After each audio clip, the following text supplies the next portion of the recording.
Boa noite, turma. Vamos começar a aula da semana e das quartas intensivas da residência médica em medicina intensiva do nosso Hospital Metropolitano Dr. Célio de Castro. Hoje nós vamos falar sobre os princípios básicos de ventilação mecânica. O professor aí horizontal nosso lá, Dr. Juarez, que inclusive, diga-se de passagem, está de férias do nosso serviço, mas nos prestigiando aí mais uma vez com a aula. Peço a todos que deixem as câmeras abertas, os áudios fechados na medida do possível e as dúvidas sejam lançadas no nosso chat. Ao final, a gente abre aí uns 15 minutinhos para troca de experiência e esclarecimento das dúvidas. Ô, Júlio, obrigado pela força aí mais uma vez, cara. Agora é com você aí. Obrigado, Luiz. Então, como o Luiz falou, né, tá todo mundo me ouvindo? Sim. Bom. Estamos ouvindo sim, Júlio. Beleza. Então, boa noite. Meu nome é Juarez Valadares, né? Sou médico horizontal do Hospital Metropolitano Dr. Célio de Castro. Hoje a gente vai fazer uma aula básica, entendendo aí que agora nossos R1s aí finalmente estão migrando para o CTI. E uma das primeiras coisas que a gente tem que saber dentro da terapia intensiva é manipular um ventilador mecânico, né? Embora a equipe multi, nos últimos anos, né, a fisioterapia principalmente tem se especializado quase que exclusivamente, né, no manuseio do equipamento, cabe ao médico diagnosticar e propor a terapia, né? E para propor uma terapia, né, que envolve um equipamento, a gente tem que ter domínio, pelo menos, dos princípios básicos, né? Para poder compartilhar o cuidado junto com a equipe multi de igual para igual, né? E não se tornar dependente, né? Como alguns às vezes acontece, né? Então, essa aqui é uma aula introdutória. Vamos ter depois uma sequência de aulas aí abordando, né, os principais temas, mas aqui a gente vai formar o alicerce da nossa casinha aí da ventilação mecânica. Um breve histórico de ventilação mecânica, né? Primeira descrição acerca disso aí vem de Versalhes, a sua obra De Humani Corporis Fabrica, de 1543, que aos 28 anos ele descreveu como os pulmões colapsavam após a abertura do peito e que o coração foi afetado. Mas ele também escreveu na mesma obra que, para que a vida seja restaurada ao animal, deve-se tentar uma abertura na traqueia, na qual se deve colocar um tubo de cana. Você então soprará dentro disso para que os pulmões possam subir novamente e o animal respire. Nada tem me dado maior alegria. Então, Versalhes, nos seus experimentos com animais, ele já tinha visto que quando se rompia a parede torácica, os pulmões colapsavam. E uma vez que esses pulmões colapsavam, para que o animal não sofresse, ele fazia um orifício na traqueia do animal e, por meio de um mecanismo rudimentar, ele insuflava ar sob pressão positiva. Isso aí, tecnicamente, é a primeira descrição, né, de uma ventilação em pressão positiva que a gente tem.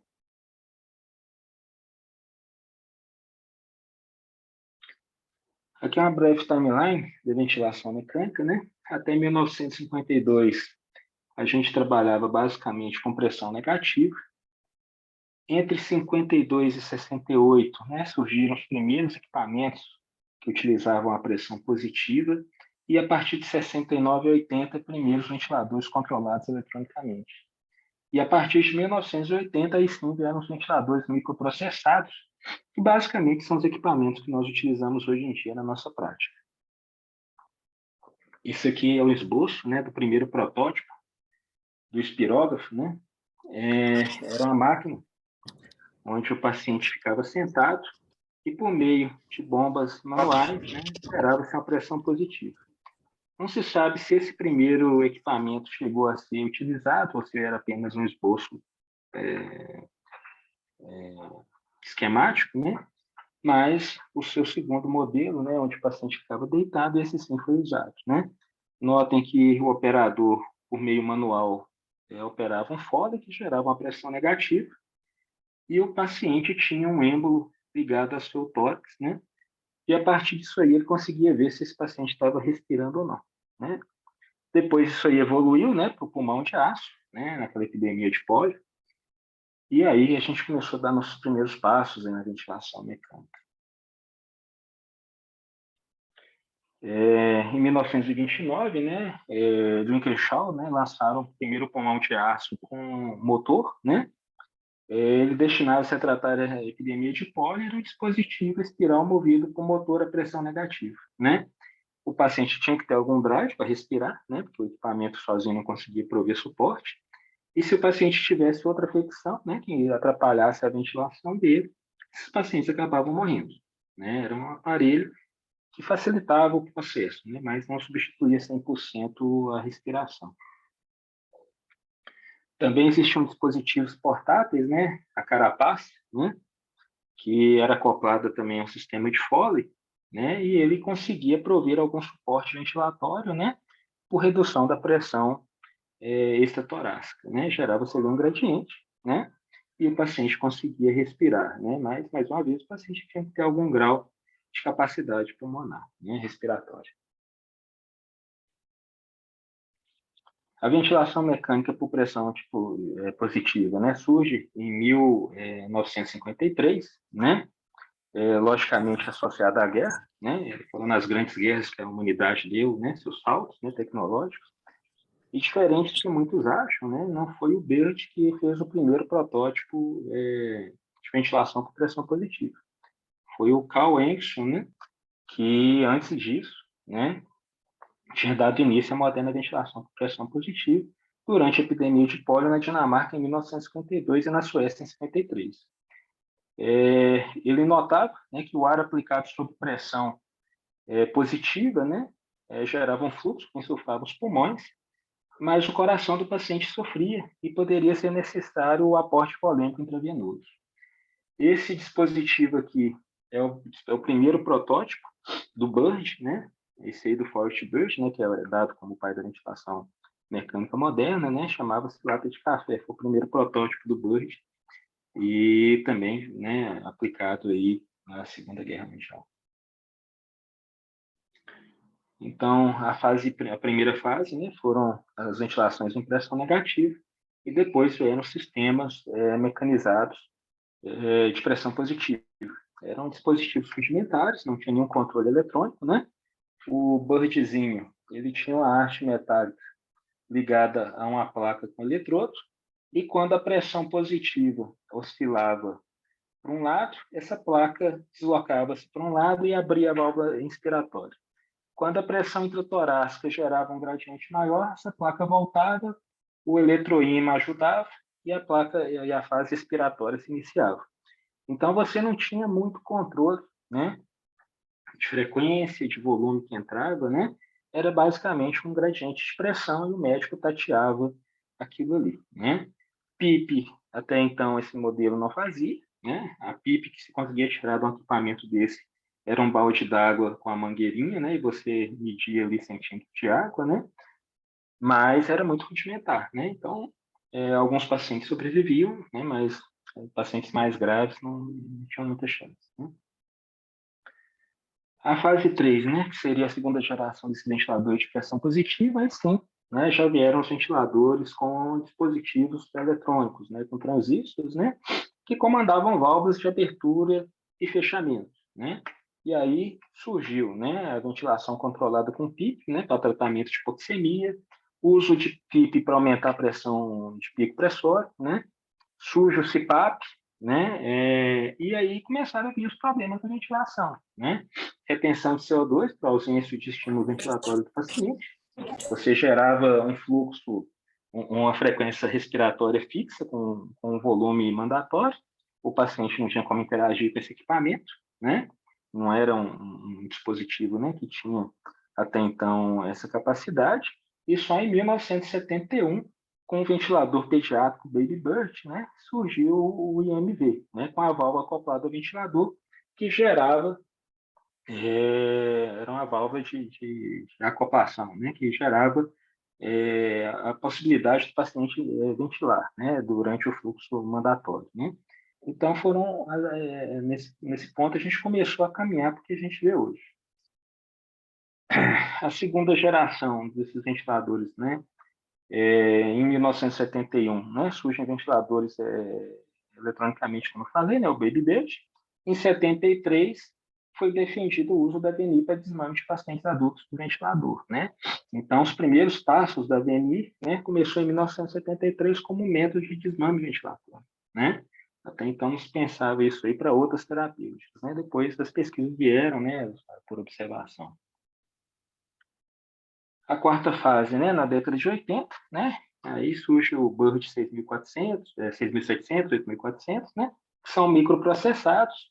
Eles já tinham, né, um mostrador ali que mostrava o volume corrente, tinha os mostradores ali que mostravam alguns dados, né, como PIN, SPIP, né, relação. Então, já tinha alguns dados da mecânica ventilatória, né, e aí surgiram os módulos que a gente conhece hoje, né, PCV, PSV, VCV, né, ou seja, os módulos controlados e passivos, né. Então, a gente dá mais um passo aí e de lá para cá, basicamente só evoluíram os equipamentos. Não mudou muito os modos que eles proporcionam para a gente. Indicação de ventilação mecânica, né? A insuficiência respiratória, né? A principal delas, né? A apneia, a parada respiratória. A ventilação inadequada, seja ela de forma aguda, pneumotórax ou afogamento, né? Ou um quadro crônico agudizado, um DPOC, uma ASA, né?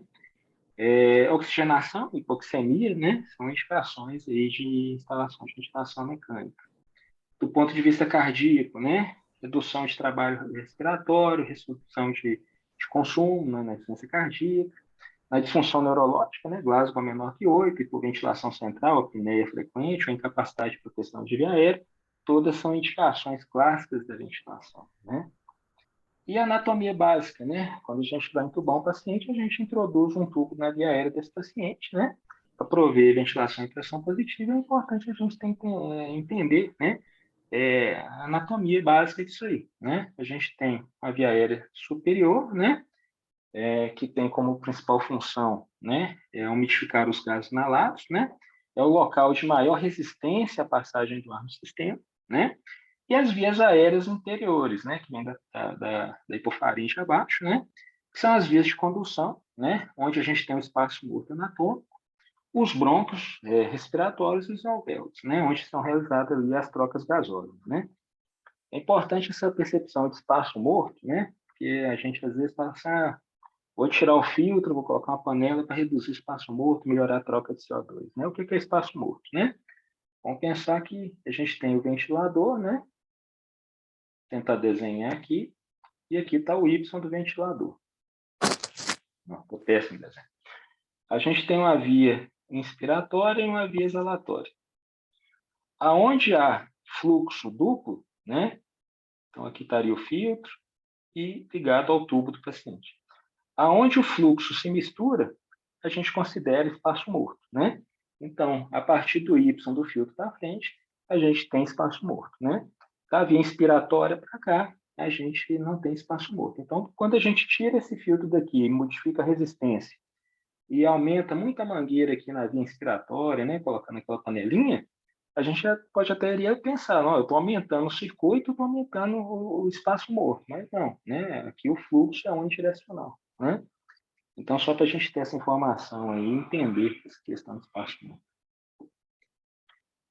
Fisiologia básica, né? A gente respira, né, no circuito de pressão negativa, né, onde o gradiente entre a boca e o espaço pleural constitui a pressão de condução, né? A gente precisa vencer, né, a resistência elástica, né, do tórax, né, para gerar um gradiente negativo, né? E essa força aí, uma vez vencida, o ar faz o movimento de entrada, né? E uma vez que a gente chega ao fim da fase inspiratória, a gente relaxa a musculatura, o diafragma deprime e, por pressão positiva, esse ar acaba sendo exalado. Isso aí é o que acontece normalmente na nossa respiração, né? Isso aí não é novidade para ninguém. E conceitos de ventilação, né? Basicamente, o que a gente faz na ventilação, né, é trocar gases, né? E a produção de CO2 no organismo, né, está muito relacionada à produção metabólica, né, que essa aqui está, né, química de proteína, né, gasto energético do corpo. Há uma constante, né, que é o K, que é o espaço morto, e a ventilação minuto alveolar, né? Então, quando a gente ventila um paciente, a gente consegue manipular esse CO2 a partir da manipulação do volume minuto do paciente, né? Porque a produção metabólica, logicamente, que ela vai se alterar, mas a gente não tem muito controle sobre isso, né? E o espaço morto anatômico do paciente também não muda muito, né? O que às vezes acrescenta aqui é o circuito ventilador que a gente também pode manusear, né? Então, é importante a gente ter essa percepção. A oxigenação do paciente, né, ocorre na unidade funcional, né, que seria o alvéolo terminal, com a capilarização, né, da artéria pulmonar, que, né, depois vai se capilarizar lá na veia, né, para voltar para a circulação esquerda. E é importante a gente entender, né, que 2/3 da troca de oxigênio, né, das hemácias, elas são oxigenadas no primeiro terço dessa arteríola. Então, é por isso que a gente tem uma tolerância muito grande, né? Às vezes o paciente com doenças, né, que acometem o parênquima, né? Eles levam tempo até chegar no limite deles, né? De hipoxemia, de tolerância. Por quê? Porque tendo algumas unidades ventilatórias, né? E havendo um fluxo adequado, esse oxigênio rapidamente ele consegue ser oxigenado, né? Então, a gente consegue, né, até um determinado ponto, compensar, né, essas afecções, né? A situação ideal, né, é sempre a relação ventilação-perfusão igual a 1, né? Mas a gente sabe que em situação de edema, de alteração de parênquima, né, a gente pode ter uma alteração nessa relação ventilação-perfusão e aí gerar o espaço morto, ou chantes, né, que a gente vai ver aí na frente. Tá? Mas, basicamente, em situação normal, né, as unidades são todas ventiladas, né, e perfundidas, né, e essa relação idealmente estaria aí próximo de 1. O que pode ser manipulado na ventilação mecânica, né, quando a gente vai ventilar o paciente? A gente consegue manusear o volume minuto, né, aumentando a frequência respiratória ou o volume corrente desse paciente, né? A gente consegue manipular os gradientes de pressão arterioalveolar, né, na equação, né, aumentando a pressão de oxigênio, né, aumentando a FO2 do paciente. E a superfície alveolar através de pressão. A gente consegue dar PIP e recrutar unidades ventilatórias, né? Então, basicamente, quando a gente manipula a ventilação do paciente, a gente tem essas cartas aí para a gente poder manipular e ir adequando conforme a necessidade de cada doente. Ventiladores entregam gás ao pulmão com pressão positiva a uma determinada frequência. A quantidade de ar entregue pode ser limitada pelo tempo, pela pressão ou pelo volume. E a duração pode ser cifrada pelo tempo, pela pressão, pelo volume. Ou seja, né, são conceitos de trigger e de ciclagem que a gente vai ver lá na frente. Né? Mas guardem isso, né? A gente entrega volume a uma determinada pressão ou volume determinado. Né? E as variáveis de tempo, né, de pressão índice, né, que vão fazer a ciclagem desse paciente ou do volume. Né? A gente vai explicar isso de forma pormenorizada lá na frente. Algumas terminologias aqui para a gente guardar na memória, né? Então, são termos que a gente usa bastante, né? PIP, né? Que é pico de pressão inspiratória, né? Ou seja, quando o ventilador, né, despende volume sob pressão, ele gera um pico, né? E esse pico vence a resistência elástica. Quando a válvula inspiratória fecha e aquela pressão se equaliza, o componente elástico ele é deflagrado e aí a gente tem aquela curva de pausa, né? Então, a pressão de pico inspiratório é essa primeira pressão que aparece aqui logo no início do ciclo, né? A pressão expiratória final é aquela pressão residual que fica lá no final, né?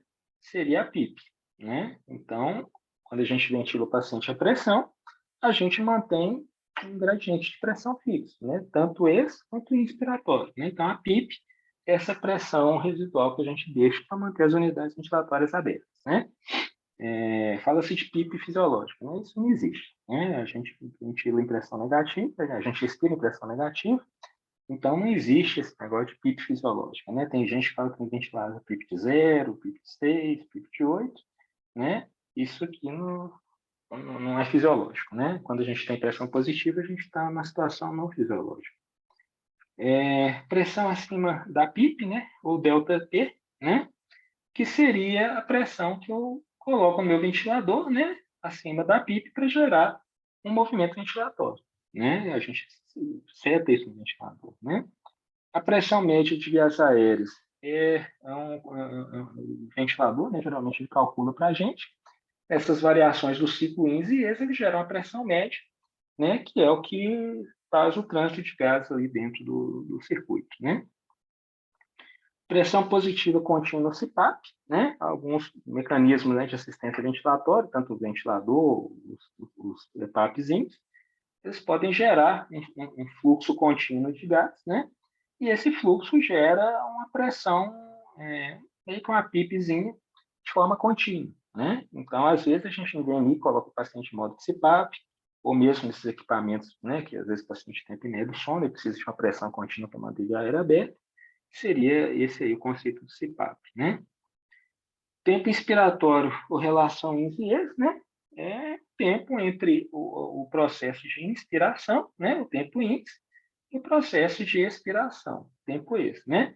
Geralmente é 1:2, 1:3, ou seja, né? Do tempo total, né? Eu vou tirar uma parte, né? Para a parte INS, 2 partes para a parte ES, ou 3 partes, né? Então, esse coeficiente de tempo é a relação INS e ES, né? O volume corrente é o gás entregue a cada respiração, né? Então, se eu setei 400 ml, ele está fazendo um volume corrente, né, em modo volume controlado, de 400 ml, né? Se eu seto a pressão, né, uma pressão X, né, ela pode me dar a cada ciclo um valor de volume que vai variar, a gente vai ver isso lá na frente. Mas, basicamente, volume corrente é o volume que eu consigo entregar em cada ciclo respiratório, né? E o volume minuto é o tanto de volume que eu entrego em 60 segundos, né? Ou seja, né, eu somo todos os volumes que foram entregues na frequência que eu indiquei e vejo quanto de volume, né, foi em 1 minuto para o paciente. Vai, saiu.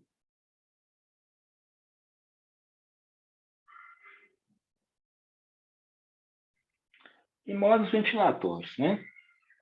A ventilação controlada, a respiração é totalmente suportada pelo ventilador. No modo de controle clássico, né, lá nas primeiras gerações, né, o doente só podia respirar a frequência determinada. Isso aí trazia muita sincronia, né? Porque se você tivesse um paciente muito bem sedado, ele ia querer respirar, mas antigamente os ventiladores não tinham válvula de acoplação, o paciente não conseguia. Isso aí trazia desconforto, uma adaptação, né? Imagina a quantidade de pacientes aí que foram perdidos aí por esse problema, né? Nas modalidades mais recentes, né, IMV, a mandatória intermitente, o ventilador controla e assiste o paciente, né? Ou seja, você seta uma frequência mínima e se ele quiser respirar no meio dessas incursões, o ventilador permite que ele faça isso, né? E essas aí seriam apenas assistidas pelo equipamento. Então, a ventilação mandatória intermitente, né, como eu falei, né, as respirações acima da frequência estabelecida não são assistidas, né? Na verdade, isso aqui seria no equipamento mais antigo, né? O IMV atualmente, né, o intermitente, né, ele deixa a válvula abre para o paciente respirar, né? E alguns ventiladores você até coloca quanto de pressão de suporte que você quer dar para ele nessas incursões extras, né? Ou se não quer dar nenhum. Esse modo SINV, né, foi um modo que foi criado lá atrás, né? A tentativa de melhorar a sincronia, né? Ele assistia de forma com suporte, né, as ventilações extras do paciente e pensaram nele até como um modo de desmame ventilatório, né? Mas depois eles viram que isso aí aumentava o trabalho respiratório, os desfechos foram piores, né? E isso aí acabou, pelo menos para ventilação de adulto, acabou caindo, né? A pressão de suporte, né? Que é o modo que tem que ser o preferido do intensivista, né? O paciente tem que respirar por si só o maior tempo possível, né? O ventilador fornece pressão de suporte, mas não estabelece a frequência, né? Ou seja, nesse caso, eu só vou dar o suporte e o paciente que vai resolver quanto que ele tem que respirar. Essa pressão assistida pode ser fixa ou variável, né? Eu posso dar suporte em forma de volume ou posso dar um volume garantido para ele, né? Ou posso dar só a pressão, né? E aí a pressão vai depender da complacência do pulmão do paciente, né? E aí cada ciclo vai gerar um volume, né? Mas eu tenho como fazer pressão de suporte. Tanta pressão, alguns ventiladores eu posso dar volume também, né? Eu posso falar, eu quero no mínimo 300 ml. O que o paciente fizer a mais com o trabalho dele, ele vai se somar a esse volume garantido, né? Mas, geralmente, a gente sempre usa pressão. Sempre que a respiração é suportada pelo ventilador, independente do modo ventilatório, o limite de suporte é determinado pela pressão ou volume pré-estabelecidos, né? Então, é um volume limitado, né? Pré-estabelecido, ou uma pressão limitada, né? Alguns ventiladores, você vai setar a pressão inspiratória e outros você vai fazer a pressão sobre a PIP. Então, a gente tem que ter muita atenção, né? Equipamentos o Dixta, o Bennett, né? Você seta pressão ins, né? Alguns equipamentos da Drager, da Mindray, né? Você tem, por exemplo, uma PIP de 8, e o que você seta lá é a pressão sobre a PIP. Então, se eu quiser dar 16 suporte, eu teria que colocar mais 8. E às vezes a gente vê, né, que a pessoa se acostumou a usar o equipamento que seta pela pressão inspiratória, vai lá e taca 16 aqui também, né? Aí eu vou estar dando uma pressão de suporte bem acima, né? Então a gente tem que estar atento se esse ventilador ele é setado por pressão inspiratória ou por pressão sobre PIP. Geralmente eles até mostram, né? Quando você manipula o 8, ele já te dá a soma do lado. Então, essa atenção nas marcas, né? Dependendo da marca do ventilador, a configuração muda. Se o volume é estabelecido, a pressão é variável. Se a pressão é estabelecida, o volume varia de acordo com a complacência. E aí a gente tem que entender que a complacência é delta de volume sobre delta de pressão, né? E o que é essa tal dessa complacência, né?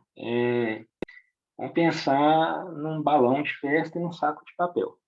Eu preciso fazer um esforço muito maior para romper a resistência de um balão, para encher ele de volume, do que de um saco de papel, né? Então, essa resistência que é gerada pelo balãozinho é pela elastância do material, né? E a gente sabe que a complacência é inversamente proporcional à elastância. Então, a gente entende que quanto maior a elastância do material, menor é a complacência. E aí fica muito fácil, né? O pulmão de um enfisematoso é um saquinho de papel. Um pulmão de um paciente com SARA é um balão. Quando eu aplico uma mesma pressão sobre esses mesmos, pelos diferentes pulmões, o volume que eu vou angariar é muito diferente. Então, eu posso colocar 20 de pressão inspiratória e com esses 20 eu vou conseguir 600 ml no enfisematoso, 400 ml no pulmão de complacência normal e 250 ml no paciente com fibrose pulmonar, com SARA, o que for que seja. Então, a gente tem que ter essa ideia na cabeça, né, para a gente compreender o que a gente está vendo, né? Não existe receita de bolo em ventilação mecânica. Você tem que adaptar o equipamento ao paciente e entender a mecânica, o que está acontecendo ali, né? E depois que a gente entende isso, fica muito mais fácil. Então, essas fórmulas minhas aqui, né, são fáceis, a gente pode calcular beira-letra, alguns equipamentos já te dão isso, né? Mas cai em prova da MIP, então é bom vocês saberem, né? O conceito de complacência estática, né? Seria o quê? O volume corrente, né? Menos a pressão de pausa. Lembra que eu falei do componente elástico, né? Quando a gente faz uma pausa respiratória, inspiratória, a gente tira o componente elástico e esse platô que gera aqui é a pressão de pausa, né? Nesse caso aqui é 15, né? E menos a PIP. Então, complacência estática e volume corrente, menos pressão de pausa, menos a PIP, né? Então, para a gente guardar isso aí, né? Pressão de platô menos PIP, né? Vai dar, né? Fugiu a palavra. O drive pressure, né? Então, seria volume corrente com drive pressure, né? Continuando aqui, a resistência, né? A resistência é o delta de P sobre a delta de volume, né? Então, a gente calcula como, né? A pressão de pico né, menos a pressão de pausa. Então, eu vou pegar esse segundo componente aqui, né, que sobrou da minha curva, né, eu vou pegar o componente elástico, né, menos, ou seja, pressão de pico menos a pausa, que vai me dar o componente elástico, dividido pelo fluxo, né? O valor normal da resistência do paciente entubado é em torno de 4 a 8 centímetros de água por litro por segundo, tá? Então, assim, às vezes a gente fala um pouco difícil, mas guardem esse exemplo da bexiga e do saco de papel. E a partir daí vocês vão conseguir entender sem guardar as fórmulas, né? Embora seja importante você ter essa noção dessas fórmulas. Modos controlados, né? Cada respiração é suportada independentemente do trigger, né? Ou seja, o que é o trigger, né? É o que dispara o ventilador. Pode ser o paciente ou pode ser setado pela gente, né? Não se pode desmamar diminuindo a frequência, né? Se eu estou no modo controlado, né? Eu vou lá, reduzo a frequência, né? Isso aí não é mecanismo de desmame, né? Eu vou estar forçando o paciente contra o equipamento, né? O doente pode hiperventilar se agitado, né? E possíveis sincronias, né, do doente com a ventilação podem necessitar de sedação, às vezes até de paralisia muscular, né? Então, a gente tem que ficar muito atento, entender esses modos. Então, no IMV, com volume controlado, a gente vê que o paciente gera, né, um drive, ele consegue fazer o volume, né, o ventilador não está assistindo, então, de acordo com a força do diafragma, ele está gerando uma curva de volume. Mas, independente disso, respeitando, né, o tempo do ciclo, o ventilador está disparando a ventilação dele. Então, no modo, né, volume controlado, né, o paciente gera o volume dele, mas a frequência pré-estabelecida é respeitada e o ventilador vai buscar manter essa frequência, né? Essa tabela aqui eu acho interessante, né? Depois vocês printarem, mas para vocês guardarem mesmo, né? Sim, a gente não usa mais, né? Mas aqui só mostra quais são os ajustes que você consegue manipular em cada modo ventilatório, né? Volume controlado, você vai setar volume, fluxo, tempo inspiratório, diferente da pressão controlada, que você basicamente seta pressão e tempo inspiratório. Então, cada modo ventilatório tem sua peculiaridade, né? Só dessa tabela aqui consegue se tirar aí inúmeras questões aí que podem gerar confusão em concurso, né? E na prova da vida diária que a gente passa, né? Então, é uma tabelinha resumindo aqui quais são as variáveis, né, que você consegue manipular em cada modo ventilatório, mais para vocês guardarem mesmo e depois, quando forem estudar, né, aproveitar para usar de guia. E aí, sempre tem aquela questão, né? Ventila pressão ou ventila volume, né? Cada um tem seu risco e benefício, né? Não tem nenhum estudo que mostre que morre mais ou vive mais se você ventilar a pressão ou a volume, né? Vai da expertise de cada serviço, né? Tem serviço que preferencialmente ventila a pressão, a maioria aqui em Minas Gerais faz isso. Alguns serviços ventilam a volume. Eu digo que o ideal é que o cliente que manda, né? Se o paciente às vezes tem uma ventilação muito difícil, você não está conseguindo atingir os endpoints que você quer, você pode ventilar a pressão ou a volume de acordo com a necessidade dele. Quando você ventila a pressão, os riscos mais comuns, né, seria volume corrente que se modifica de forma súbita, né, com a variação da complacência. Então, se tiver qualquer alteração ali na complacência pulmonar, esse volume vai mudar, o ventilador não vai garantir esse volume, né, ele vai garantir a pressão aplicada sobre a via aérea. A hipoventilação ou a hiperextensão do pulmão podem acontecer. E obstruções, né, súbitas, né, do tubo, né, podem reduzir o volume corrente, né? Ele vai gerar um gradiente de pressão, mas ele vai respeitar o teto que você colocou. E às vezes, dependendo do grau de obstrução do tubo, da via aérea, ele não vai conseguir vencer aquilo ali, não vai ciclar, né? Ou seja, não vai gerar uma incursão inspiratória e expiratória, né? Quando a gente ventila volume, né, a pressão expiratória não é limitada por si, né? Você que tem que colocar um teto, né, nos alarmes. Então, dependendo, mais uma vez, da complacência e da resistência, né? O ventilador vai gerar um fluxo de gás para buscar um volume. Se esse volume é atingido com uma pressão expiratória de 10, de 20, de 30, de 40, Deus é que sabe. Então, a gente tem que estar muito ciente, né, se usa aí da mecânica ventilatória do paciente, E lembrar de setar os alarmes, né, para a gente poder limitar, né? Geralmente a gente limita o ventilador com a pressão expiratória de 40, né? Acima disso aqui pode acontecer barotrauma, né? E outras complicações relacionadas. Não que a gente nunca ventile paciente acima de 40, mas a gente tem que estar muito ciente de quanto fazer isso, né? Então, por via de regra, né, quando a gente ventila o volume, a gente coloca uma pressão expiratória máxima de 40, para o ventilador lembrar, ó, tem que entregar 400, mas chegou no 40, só entrou 300, é o que eu consigo entregar. O padrão de fluxo em onda quadrada, né, é constante, mas né, hoje em dia você pode setar, né, em onda crescente, ou seja, quando o fluxo de ar entra, né, alguns ventiladores, antigamente eles faziam um fluxo ascendente, faziam uma pausa e abriam a válvula, né? Depois eles criaram mecanismos de fluxo desacelerado, né, que eles entendem que é mais fisiológico, né? A válvula abre, depois ela faz uma deceleração progressiva, né? E o contrário também existe, né? Uma abertura lenta com uma abertura mais abrupta, né? Isso aqui, às vezes, na hora que você vai ventilar um paciente que tem uma resistência muito alta, né? Quando você quebra a resistência, né?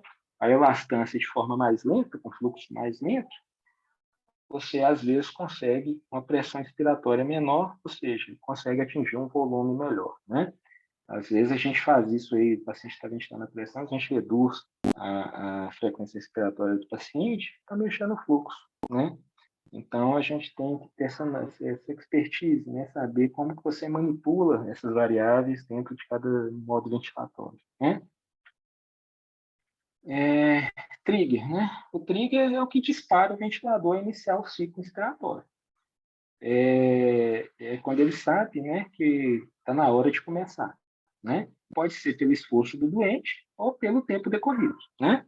Então, se eu colocar uma sensibilidade adequada, né, e esse esforço ele é sentido pelo ventilador por variação de pressão ou de fluxo, né? Então, se eu tiver no modo assisto controlado, ou seja, eu permito que o meu paciente entre, mas eu estou mantendo o controle, eu vou setar uma frequência respiratória, né, de 12, por exemplo, que eu quero que esse paciente, no mínimo, tenha 12 incursões respiratórias, mas eu vou permitir que, em algum momento, ele respire também, né?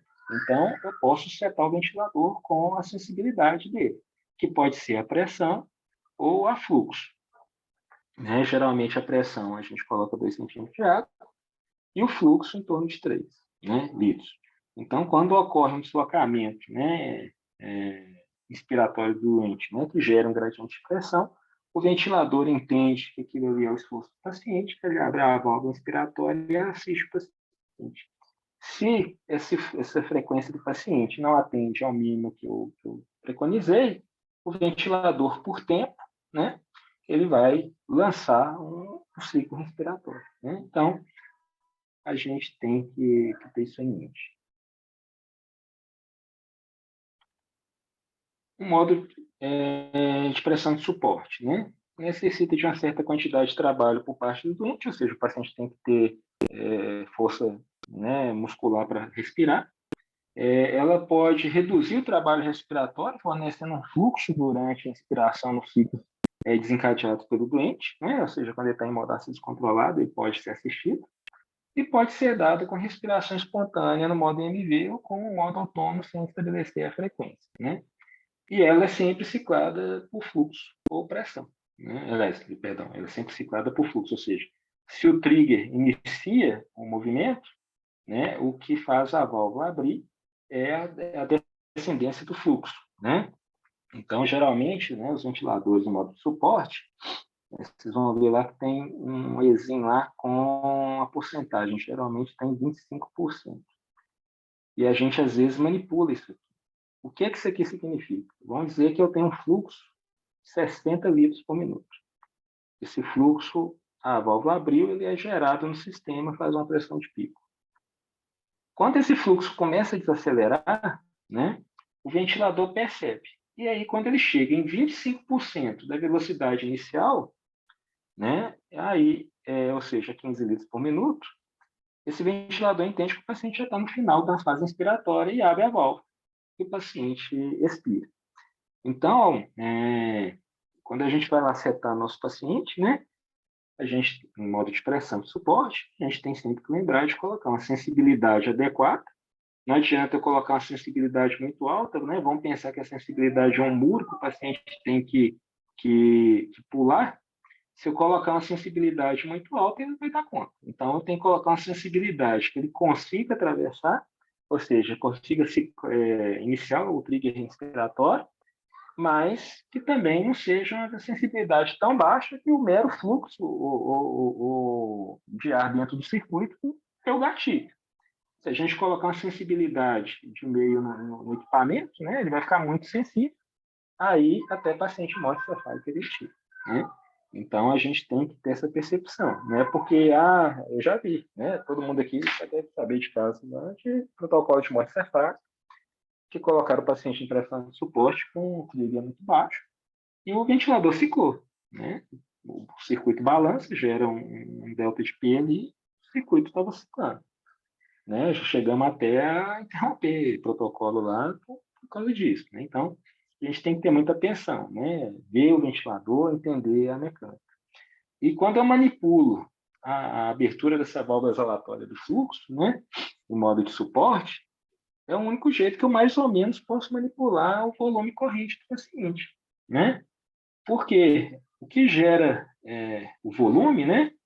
É o tempo, é a área sobre a curva, né? Então, quando eu tenho a pressão, né, positiva na via aérea, isso aí gera um fluxo de volume, essa área sobre a curva que me dá o volume corrente.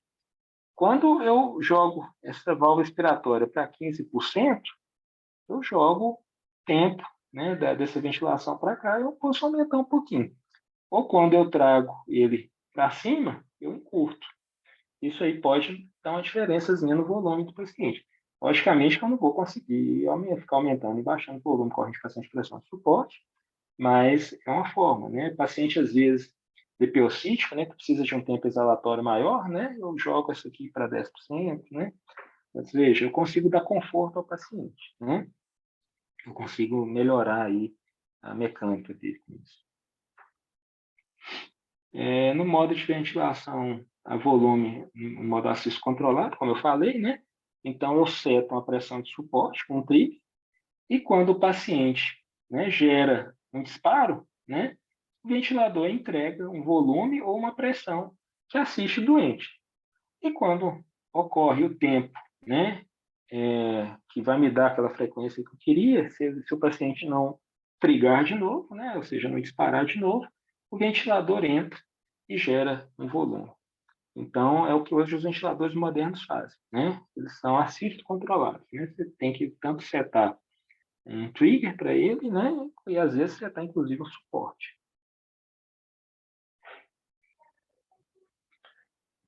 E quais são os parâmetros iniciais, né? Que eu vou mexer lá na tela, né? Eu intubei meu paciente, né? O paciente chegou, foi intubado, né? Eu vou colocar lá os parâmetros iniciais, né? O que eu tenho que setar no ventilador? Quando eu estou mexendo com pressão controlada, né? Eu vou setar a FO2, né? Eu vou setar a frequência que eu quero entregar, a relação ins-ex, né? Que vai me dar aquele tempo da área sobre a curva, né? Seria o tempo ins. A PIP, e aí eu vou dar ou a pressão inspiratória ou delta sobre a PIP, né? Basicamente, em PCD é isso que eu manipulo. Em volume, eu vou também setar FO2, a frequência, lógico, vou trabalhar com a relação, com a PIP, mas eu vou garantir o volume que eu quero dar para aquele paciente, né? Então, em um, eu garanto a pressão, no outro, eu garanto o volume, né? Por isso que a gente fala, se você ventila o volume, a pressão varia. Se você ventila a pressão, o volume é variável, né? Guardem isso aí, porque na prova de título, geralmente as questões sempre estão envolvidas nesse raciocínio. E os parâmetros iniciais do ventilador, né? A frequência. A gente geralmente vai começar com basal, né? Em torno de 12 a 16 de frequência, né? Uma relação normal de 1:2 a 1:3, né? De acordo com a doença do paciente, né?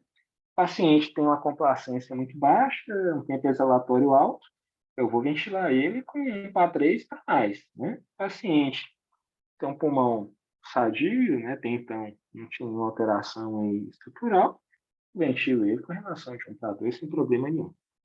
A FO2, a gente sempre começa a 100%, né? O paciente estava hipoxêmico, né? Chegou ao ponto de ser entubado, então a gente ventila inicialmente a 100%. Depois vai perseguir a redução disso aí o mais rápido possível, né? A gente sabe que a partir de 12 a 24 horas de exposição a 100% de fração de oxigênio, aquilo ali começa a oxidar a mucosa e vai levar a lesões que depois vão piorar muito a ventilação desse paciente. A PIP, entre 5 e 8, não existe número mágico, tá? É a beira-leito, né? Você conseguiu um bom volume, uma boa saturação com PIP de 5, ótimo. Se for com PIP de 8, também, né, não vai fazer diferença isso para o paciente. Né? A partir de 8 de PIP, você pode, né, tirar um paciente até com 10, né? Então, vai depender, né, de cada caso. Você vai selecionar o modo ventilatório, né, PCV ou VCV, né, e vai tentar fazer uma ventilação em torno de 6 ml por quilo, né? Então, a pessoa pesa 100 quilos, né? Volume corrente desse paciente vai ser 600 ml, né? Então, a gente sempre tenta adequar o peso do paciente, né? Lembrando que, de preferência, o peso predito ideal, né? O cara pesa 100 quilos, mas tem 1,5 m, né? O pulmão dele é de uma pessoa de 1,5 m, né? Então, a fisioterapia tem algumas formas que eles usam, né? Para estimar peso pela altura, né? Medem platô tibial, né? Tem várias formas que a gente pode usar, né? Mas a gente tem que, né, se você, né, tiver um olhômetro muito bom, você, depois de um certo tempo, você se acostuma e até consegue inferir, né? Mas o ideal é sempre fazer a forma, né, a medição direitinho. A nossa fisioterapia é muito atuante, então eles sempre deixam uma evolução lá, né, o peso predito ideal para a gente poder ventilar o paciente de acordo com a proporção de volume pulmonar que ele tem, né? Outro conceito que vocês têm que levar para a vida toda, né? Ventilação protetora, né? Então, o Amato, né, brasileiro, em 99 ele lançou esse trabalho, que, né, foi uma revolução aí no tratamento, né, da SARA, né? Que ele mostrou que se você ventilasse um paciente, né, com volume corrente entre 3 e 6, né? Respeitando um delta de pressão, que seria o quê? A pressão de platô, né, que a gente viu que é quando a gente tira o componente elástico, menos a PIP, em torno menor que 15, e com pico pressórico, né, menor que 30. Ou seja, ventilar com as menores pressões possível, respeitando um drive pressure, né, isso aí trouxe benefício para o paciente. Você viu que no trabalho dele a diferença de mortalidade foi bastante significativa, né? Hoje que a gente sempre persegue mais, né, é respeitar esse drive pressure e respeitar esse volume, né? Às vezes, né, você vai precisar chegar aqui em 40 de pressão de pico, né? A depender, você até extrapola, né? Mas isso de forma controlada, né? Nesses casos aí, o paciente vai estar com um pouquinho de neuromuscular, então você vai estar tirando o drive intrínseco dele, né? Então, a ventilação é uma arte que você pratica à beira-leito diariamente, né? Você tem que entender os conceitos, né, físico, e a fisiologia do mecanismo, entender os limites, né, que você tem que respeitar, né? E isso aí a gente vê muito bem hoje, né? Quem passou pelo Covid hoje, quanto que a gente apanhou lá atrás, né? E hoje a gente vê as equipes aí ventilando pacientes em SARA, por motivos outros quaisquer, de forma excepcional, né? Eu estava brincando em outro serviço que eu trabalho, a gente recebeu um Covid lá, paciente de 60 e poucos anos que não vacinou por opção própria. Chegou hipoxêmico, a gente fez todo o protocolo bonitinho, sedamos, adaptamos a ventilação, ele manteve hipoxemia, a gente curarizou, esperamos 6 horas, ele não respondeu, esse paciente foi para a prona, né? Seguindo as orientações do Proservo, ele foi pronado, né, até os endpoints se estabilizarem. Em 72 horas, esse paciente estava estubado. Ou seja, a gente adquiriu um know-how, né, e o que me chamou mais atenção, que eu até brinquei com a equipe, é que ele pronou por 3 dias seguidos e não tinha uma lesão na face. né? A gente viu aí a quantidade de pacientes, né, que estariam deformados, né? Então, acho que hoje a minha geração, com certeza, vai levar para a vida toda aí esse conhecimento, né, esse know-how que a gente pegou aí com essa pandemia que a gente passou. E aí, como escolher, né? Pressão limitada ou volume limitado, né? Como eu falei, não vai mudar a mortalidade, né? Você tem que ter conhecimento, né, do modo ventilatório que você quer usar. E em cima desses dois modos apareceram vários, né, depois, né? Então, tem modo de pressão com volume garantido, tem uma série de modos aí que os fabricantes tentam implementar, mas que até hoje não apareceu nenhum trabalho que mostrou superioridade, né? Às vezes em análise de subgrupo ali para um determinado perfil de paciente, mas nada significativo. Eu digo que se você sabe os conceitos básicos, entende, né, essas terminologias que eu falei, você mexe em qualquer ventilador, em qualquer serviço, né? Seja ele um BIRT ou seja ele um BNF de última geração. O que você tem que saber é adaptar o ventilador ao paciente, respeitando, né, a doença daquele paciente e o que você está querendo fazer com aquele paciente. Né? Então, se você vai ventilar pressão a volume, cada um vai ter sua vantagem. A gente ventila mais a pressão porque a gente entende que ter uma pressão garantida traz uma segurança para o paciente, né? Uma vez que eu vou ter menos barotrauma, né? Então, o risco de lesar o pulmão é um pouco menor, né? Mas, muitas vezes, a gente usa ventilação a volume também e obtém sucesso com isso. Né? Então, o que a gente não pode a gente tem que ter coerência. Se eu estou ventilando um paciente, a pressão, né, o horizontal passou com a equipe inútil de manhã, definir uma ventilação, não vai ser à noite, né, nada contra quem dá plantão à noite, eu dou plantão à noite até hoje, né, várias vezes por semana, que vai chegar e vai descobrir a rota. Logicamente, vai, né, modificar os parâmetros conforme a necessidade, mas às vezes não justifica o paciente estar ventilando a pressão, entregando 380, eu queria que ele entregasse 420, eu vou lá e mudo para o volume. Isso aí não vai mudar em nada para o paciente, né? Mas vai mudar a estratégia que foi proposta. Então, ventilação mecânica é estratégia, né? E a gente tem que sempre estar perseguindo aqueles endpoints, mas tentando sempre adaptar o paciente, o equipamento ao paciente, não o contrário, né? E, né, respeitar aquela estratégia que foi traçada aí pela horizontalidade. Então, né, ajustar assim que eu falei, né, ajustar o ventilador ao paciente, né, a interação do dente com o ventilador é super importante. O maior tempo que esse paciente passa, né, em modo de suporte é melhor para ele. Com 24 horas, né, de modo controlado, a gente já perde 50% da espessura do diafragma, né, por encurtamento, né? O ventilador deve responder às necessidades do paciente, não ao contrário, né? Então, se o ventilador está alarmando, é porque alguma coisa está errada. Eu não vou lá e vou dar bolsa de sedação. Pode ser que às vezes eu vou ter que fazer isso mesmo, né? Mas eu tenho que ir lá e ver. O paciente está sentindo dor? O paciente está sincrônico, ele está em modo controlado e devia estar em suporte, né? Ou então está muito sedado e está entregando um volume estratosférico, né? Então a gente tem que ir lá, tem que sair da cadeira, ir lá avaliar, entender o que está acontecendo, entender o que eu quero. Eu quero que esse paciente saia da ventilação, eu entendo que esse paciente vai ficar eternamente na ventilação. Então, o que a gente faz todo dia nas corridas de leite de manhã cedo é o trial diário de sedação, né? Ou seja, é desafiar o paciente, né? Então, a gente tem que desafiar o paciente diariamente, né? Todo dia a gente tem que tentar fazer alguma coisa, né? Se eu simplesmente for lá e cedo o paciente e entrego ele na ventilação, eu não estou ajudando esse paciente na maioria das vezes, né?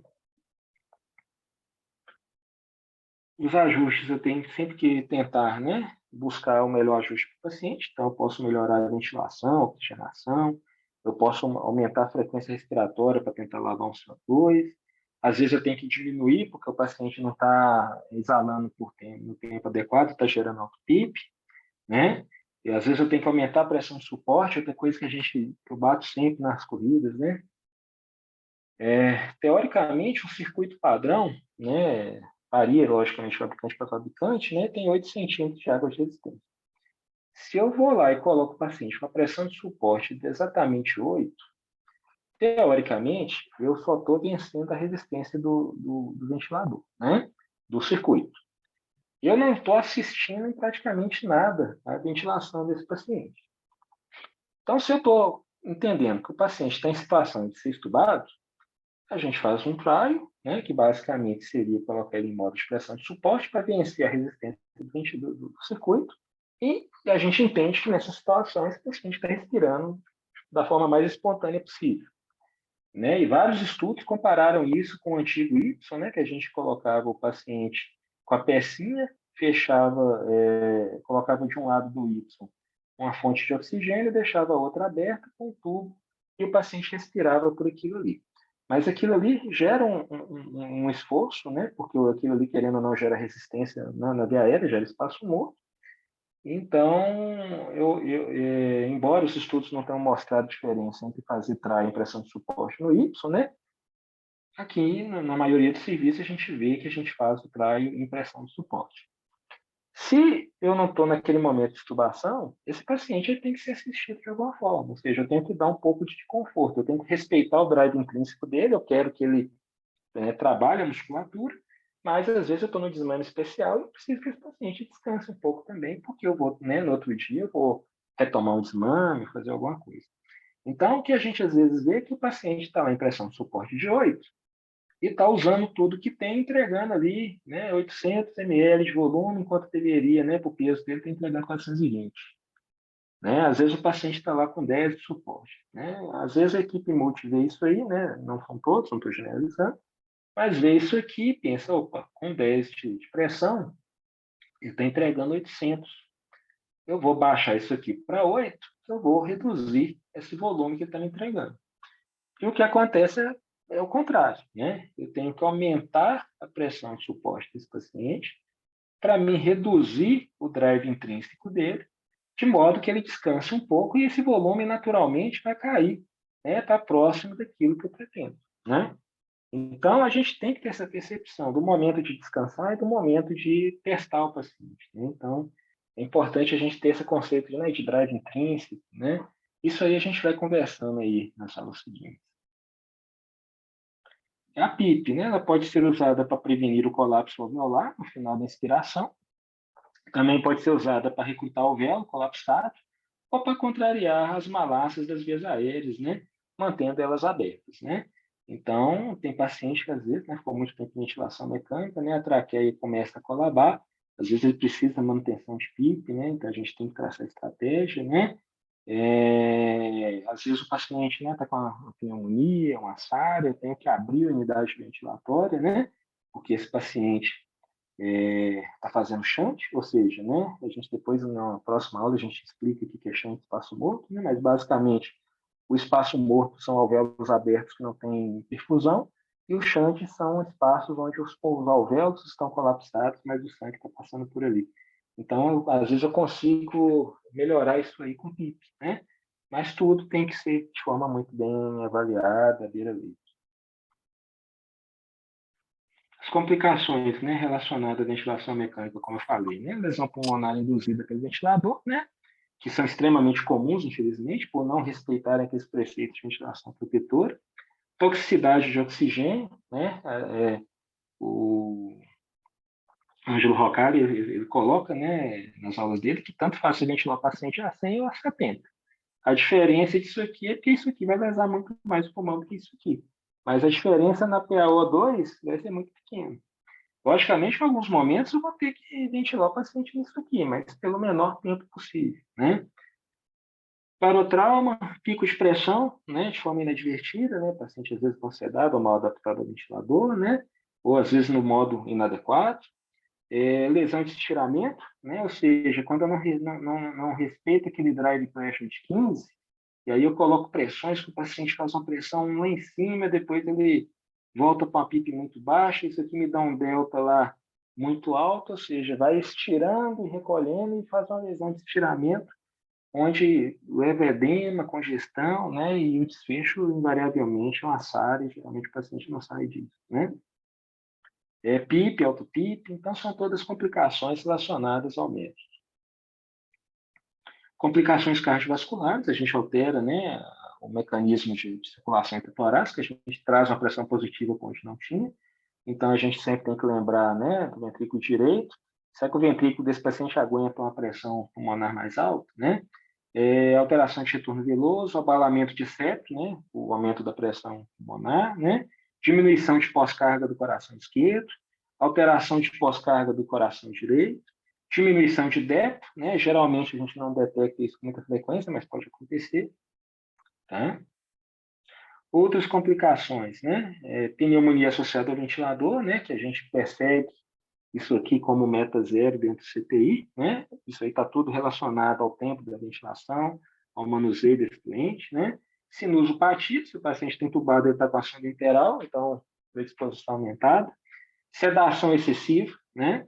Delírio dentro do CTI, né? Risco do dispositivo associado, linha arterial, cateter venoso central, sonda estemora, sonda interal, extubações acidentais, que são sempre um problema para a gente, né? Às vezes isso acontece fora da hora, às vezes não, às vezes a gente demorou tanto que o paciente foi lá e se autotubou, mas é sempre um risco, né, de lesão de via aérea ou de complicações diversas.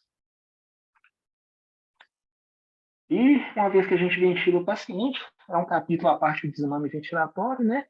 Mas a gente geralmente desmama o paciente quando a causa da insuficiência respiratória desapareceu ou melhorou, né? O doente tem que estar bem oxigenado e com boa ventilação, né? E a gente tem que pensar se o coração vai tolerar o aumento do trabalho respiratório. Porque uma vez que você tirar o suporte, esse paciente vai ter que ventilar por si só. E aí a gente tem que ver o quanto de trabalho que ele vai demandar, né? O que se pretende, né, é diminuir o trabalho do ventilador e, se o doente conseguir compensar a diferença, né? Ou seja, eu vou reduzindo o suporte, coloco o paciente no TRA, observo a tolerância dele ali por 30 minutos. Se ele não subir pressão, ficar taquipneico, né, taquicárdio, eu entendo que fisiologicamente aquilo ali não trouxe nem impacto para ele, a gente procede de extubação, né? E uma vez que a gente estuba o paciente, nosso objetivo foi alcançado, né? O que todos nós queremos é que o paciente entre, mas saia do CTI, né, bem, ou da melhor forma possível, né? Bom, isso era uma aula de conceitos gerais, não estou aqui para ensinar ninguém a ventilar com essa aula, né? Mas foi só para trazer alguns conceitos sobre ventilação protetora, sobre trigger, sobre PIP, sobre, né, esse dialeto que a gente fala lá, beira-leito, e às vezes, para quem está começando, é quase um aramaico, né? Então, trouxe vários pequenos conceitos aí, depois vocês vão revisar, vão ler aí né, nos capítulos dos livros aí, mas dessas vocês pelo menos já vão chegar com algum repertório, tá bom? Basicamente era isso aí que eu tinha para vocês hoje. Excelente, Jura. Mais didático impossível, cara. Excelente aula, muito boa mesmo. Agora, se no finalzinho fala uma coisa brilhante aí, né? A turminha que está começando agora em nossos residentes, vocês não vão ver isso aí em artigo, não, viu, meninos? Cai naquela linha de raciocínio que a gente conversa nas nossas aulas lá. Né, o Juarez começou a aula muito bem aí, falando da história da ventilação mecânica, isso tudo tem livro. Né, nós vamos deixar os artigos para um momento mais à frente, quando vocês já tiverem mais maturidade para entender e ler os artigos com mais crítica, né, do que a maioria da turma faz hoje. Algumas coisinhas só, você falou muito bem, cara, muita coisa aí, mas umas 3 coisinhas muito importantes.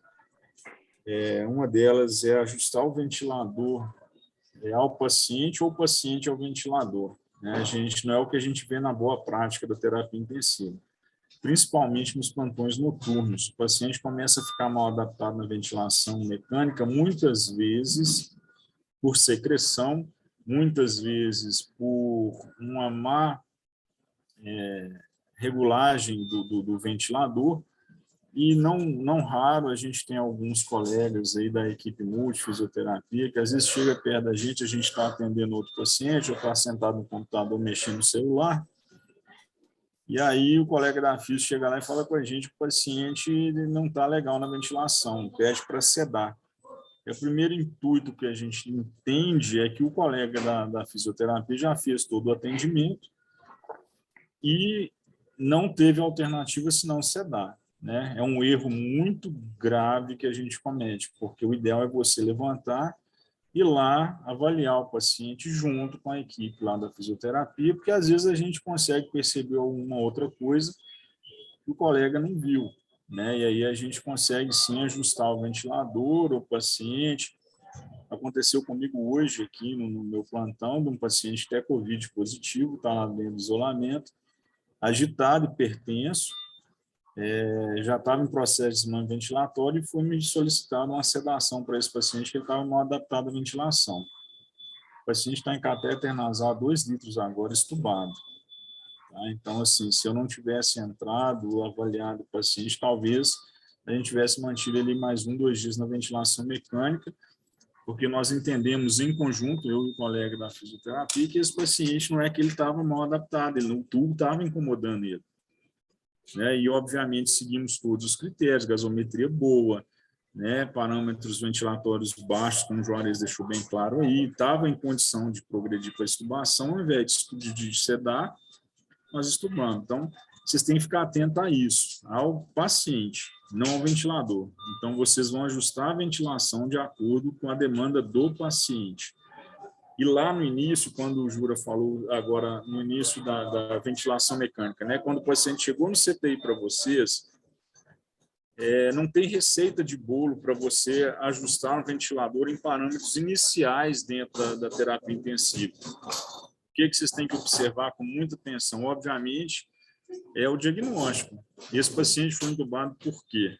Né? O que eu pretendo com a ventilação mecânica? O Juarez falou isso aí mais de uma vez.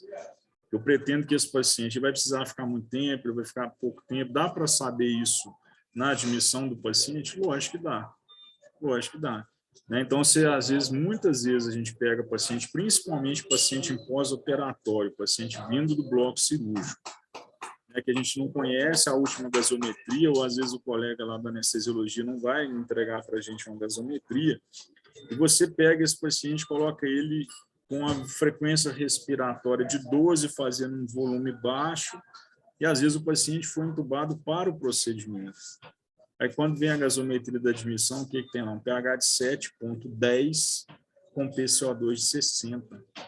Eu deixei uma frequência respiratória de 12, num paciente que, na verdade, já chegou com acidose respiratória. Então, a gente tem que tomar cuidado com isso, né? Principalmente em paciente que a gente não conhece muito bem. Então, ajustar a ventilação mecânica à beira do leito, fazer uma admissão com calma, olhar o paciente, sentir o paciente, mexer na ventilação mecânica, ir no paciente de acordo com a necessidade do paciente, não do plantonista, do fisioterapeuta, do enfermeiro, da equipe. Não, o paciente vai demandar tempo. Você vai precisar ficar ali do lado dele um tempinho até ele ficar estável do ponto de vista ventilatório, né?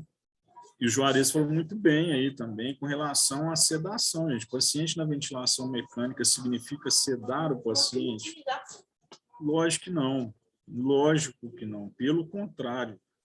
O paciente tem que estar com uma analgesia adequada, porque uma pressão expiratória final, ou então uma pressão expiratória, né, de alta, você manter uma pressão expiratória alta ou uma PIP alta, dói, gente, dói. O pulmão do paciente tem sensibilidade para dor. Então, se você manter uma pressão alta com o paciente acordado ou sem analgesia adequada, esse paciente vai realmente ficar mal adaptado. Às vezes o paciente está lá agitado lá na ventilação, a pressão 200 histórica lá, o que a gente faz? Não, fala ligmidazolam lá. Vai adiantar? Não, esse paciente está sentindo dor. Ele não precisa de midazolam. Esse paciente precisa de uma morfina ou de um fentanil numa dose baixinha. Certo? Então, assim, nem tem muito o que completar para o Juarez. Não, e outra coisa, só para finalizar minha fala, que eu estou chegando à minha admissão ali, é que a gente não mexe na ventilação mecânica sozinho, tá, turma? É muito importante. Você ajustou algum parâmetro na ventilação mecânica, chama a equipe, chama o técnico que está ali, chama o enfermeiro, chama o fisioterapeuta e discute. Mostra para ele o que a gente está querendo e o que a gente pretende. E isso significa respeito com o colega e respeito com o paciente. Da mesma forma, na hora que o físio vai lá e ajusta, ou que o técnico vai lá e ajusta, ele tem que sinalizar para a gente, porque a gente tem que saber o que está acontecendo com aquele paciente no momento, em tempo real. Afinal de contas, a gente está fazendo medicina intensiva, né, gente? O próprio nome fala, é o tempo inteiro em cima do paciente. Certo? Tem umas perguntas aí, Jura, você colocou aí? A Ana Ela, Paula perguntou aqui sobre relação em vias aí com relação à hipoxemia, né? Mas é isso que você estava falando, né? Você tem que ver qual que é a doença do paciente, né? Se o paciente é DPOC, né? Você vai tentar uma relação mais alargada, né? E sempre lembrar de tratar o paciente não a gasometria dele, né? A gente sabe que uma PaO2 de 60 é bastante razoável, a gente não precisa hoje em dia de trabalhar com PaO2 muito alto, né? E se o paciente já tem uma doença fibrosante base, né, um usuário de O2 domiciliar, eu vou fazer tolerar 55, 50, né? Você tem que ver o que o paciente está precisando, né? Na relação, quando você manipula ela, você pode tanto estar mexendo no volume, né, que você está entregando para o paciente, mas você também vai mexer na capacidade exalatória dele, né? Então, quando a gente encurta muito a relação, né, ou às vezes até inverte, ou seja, você aumenta muito o tempo índice, né, encurtando o tempo esse, você pode estar gerando alto PIB, né?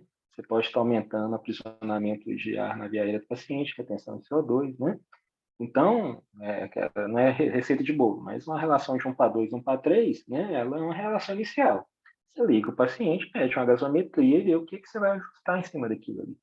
Não quer dizer que eu tenho que ventilar o paciente com 7,45 de pH, CO2 ali de 40 e tal. Eu vou ventilar o paciente com aquilo que ele precisa, né?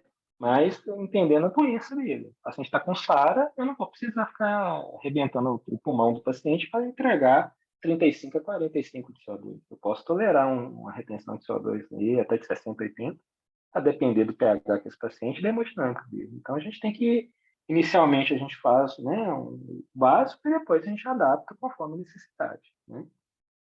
Mas é essa isso aí, relação de 1 para 2, 1 para 3, pode. lembrando que cada paciente é um paciente, né, Júlio? Então, é o que você falou, você não trata exame, você vai tratar o paciente. Né? Da mesma maneira, você não vai deixar ele conectado lá na hora que ele chegou no seu CTI e vai dormir tranquilo. Entregar Né? o doente no outro dia, né?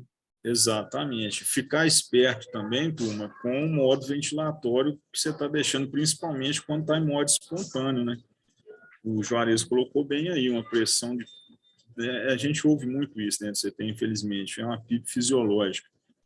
Aí você deixa o paciente com pressão de suporte de 8, 3 dias em pressão de suporte de 8 lá dentro do CTI, você não estuda o paciente, né? Então, você está fazendo o seu paciente sofrer, na verdade. Você está deixando judiar dele.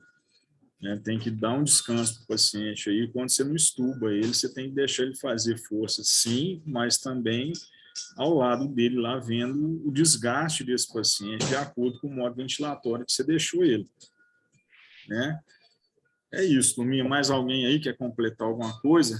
Uma aula bem completa, né, Jura? Não é simples, Juarez deixou a aula muito simples, eu acho assim, no sentido que parece fácil com ele falando, tá?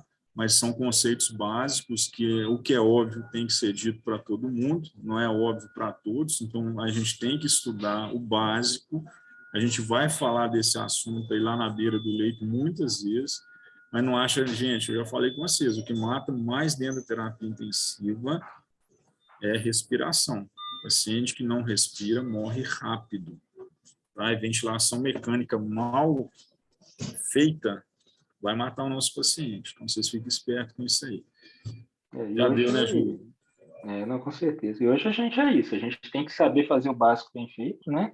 Entender os princípios físicos da ventilação, porque não adianta nada eu querer colocar o paciente ECMO se eu não sei fazer um tratamento básico de estário que eu tenha à mão em qualquer lugar, né?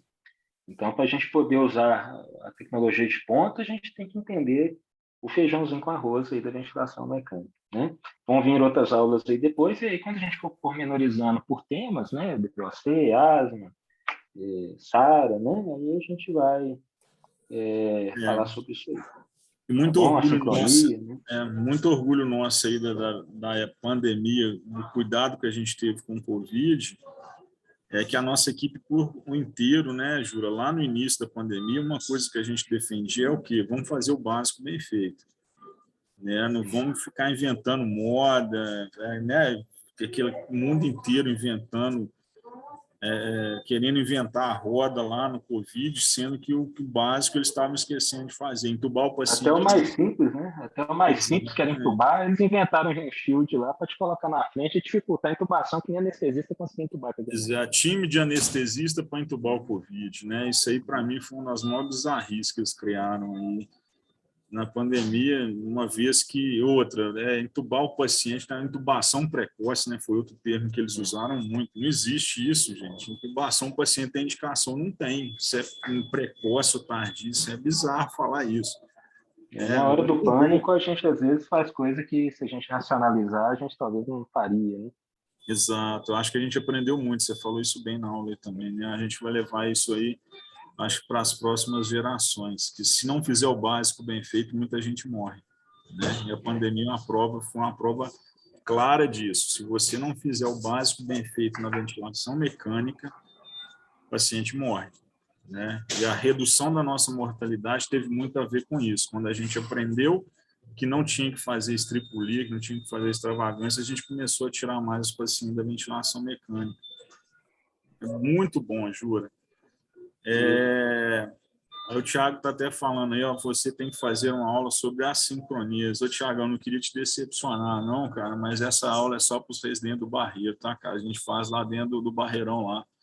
Então, você arde aí na sua residência. Sinto muito, cara. E esses assuntos assim mais específicos é só lá na nossa sala de aula do Célio de Castro. Tá bom? Alguém mais quer acrescentar alguma coisa aí, turminha? Acho que não, né? 9 horas e 20 minutos é um assunto gostoso. O Juarez fez com que o assunto ficasse mais tranquilo, né? Apesar da Dani estar abrindo a boca aí durante umas 3 vezes na aula aí, né? Vai ter foto depois, né? Figurinha. Mas foi excelente, viu, Jura? Obrigadão mesmo, cara. Bacana, gente. Até julho eu tô de volta aí. Grande abraço. Valeu, cara. E lembrando que o Jura tá de férias, viu, turma? Veio dar aula para vocês aí nas férias dele. Excelente, turminha. Boa noite, obrigado aí para vocês que participaram. Até semana que vem, se Deus quiser. Valeu, Jura. Ótima aula.